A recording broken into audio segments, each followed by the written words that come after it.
Mapalad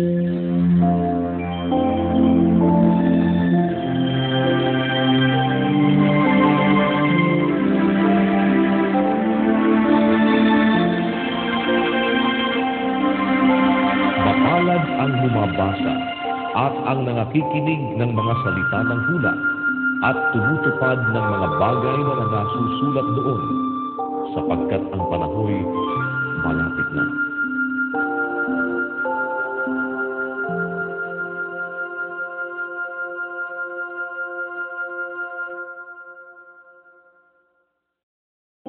Unang Pedro, Kapitulo 2. Kaya't sa paghihiwalay ng lahat na kasamaan at lahat ng pagdaraya at pagpapaimbabaw at mga pananaghilig at ng lahat ng panglalain, gaya ng mga sanggol na bagong panganak, ay nasain ninyo ang gatas na walang daya na ukol sa Espiritu, upang sa pamamagitan nito'y magsilago kayo sa ikaliligtas.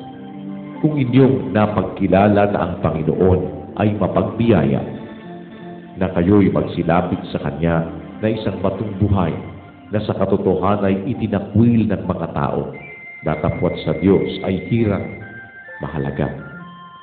Kayo rin naman, na gaya ng mga batong buhay, ay natatayong bahay na ukol sa Espiritu, upang maging pagkasaserdoteng banal, upang maghandog ng mga hain na ukol sa Espiritu, na nangakalulugod sa Diyos sa pamamagitan ni Hesukristo, sapagkat ito ang ilalaman ng kasulatan. Narito, aking inilalagay sa Sion ang isang batong panulok na pangulo, hirang mahalaga, at ang sumasampalataya sa Kanya ay hindi mapapahiya. Sa inyo ngang nangananampalataya, siya'y mahalaga, datapwat sa hindi nangananampalataya, ang batong itinakwil ng nagsisipagtayo ng bahay, siyang naging pangulo sa panulok. At batong katitsuran at bato na pangdual, sapagkat sila ay natitisod sa salita, palibhasa yung mga suwain, na dito rin naman sila itinalaga. Datapwat kayo isang lahing hirang, isang makaharing pagkasaserdote, bansang banal, bayang pag-aaring sarili ng Diyos, upang inyong ipahayag ang mga karangalan niyaong tumawag sa inyo mula sa kadiliman hanggang sa Kanyang kagilagilalas na kaliwanagan, na nang nakaraang panahon ay hindi bayan, datapwat ngayoy bayan ng Diyos, na hindi nagsipagkamit ng awa, datapwat ngayoy nagsipagkamit ng awa. Mga minamahal, ipinamamanhik ko sa inyong tulad sa mga nangingibang bayan at nagsisipaglakbay, na kayo'y magsipagbigil sa mga masamang pita ng laman na nakikipaglaban sa kaluluwa, na kayo'y magkaroon ng timpimang ugali sa gitna ng mga hintil, upang sa mga bagay na ipinagsasalita nila laban sa inyong tulad sa nagsisigawa ng masama, dahil sa inyong mabubuting gawa na kanilang nakikita, ay purihin nila ang Diyos sa araw ng pagdalaw. Kayo'y pasakop sa bawat palatuntunan ng tao, alang-alang sa Panginoon, maging sa hari na kataas-taasan, o sa mga gobernador na sinugo niya sa panghihiganti sa nagsisigawa ng masama at sa kapurihan ng nagsisigawa ng mabuti, sapagkat siyang kalooban ng Diyos, na dahil sa paggawa ng mabuti ay inyong mapatahimik ang kamangmangan ng mga taong palalo. Nagaya ng kayo'y mangalaya, at ang inyong kalayaan ay hindi ginagamit na balabal ng kasamaan, kundi gaya ng mga alipin ng Diyos.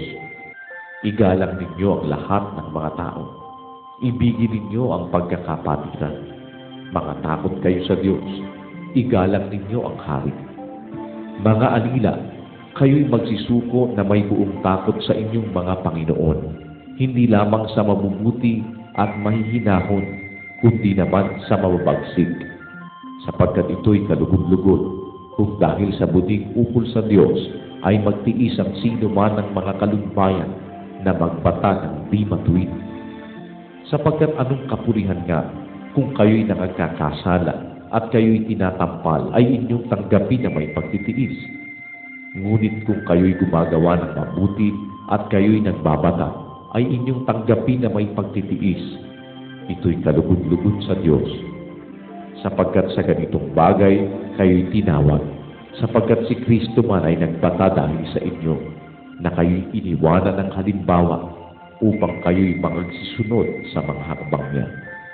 Na siya'y hindi nagkasala o kinasumpungan man ng daya ang kanyang bibig, na nang siya'y alipustain ay hindi gumanti ng pag-alipusta, nang siya'y magbata ay hindi nagbala, kundi ipinagkatiwala ang kanyang sarili doon sa humahatol ng matuwid.